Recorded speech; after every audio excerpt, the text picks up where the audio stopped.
Welcome to Tenor Tech, where I solve the problems you didn't even know you had.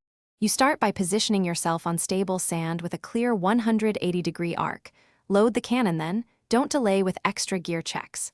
Thread your braid through the spool and secure the leader knot. Make sure the swivel and snap are tight. Once loaded, pull the safety pin and visually confirm the weight path. You want an unobstructed arc. The why is simple.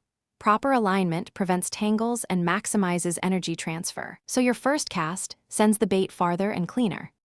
You now focus on rhythm, 2 short load pulls to seat the line, then a longer steady pull to preload the cannon. Coordinate with your legs, drive from the hips, and accelerate smoothly. Release the trigger at peak forward acceleration. Make sure to keep the rod tip low on the follow-through so the line slices the air, reducing arc drag. The reason is physics.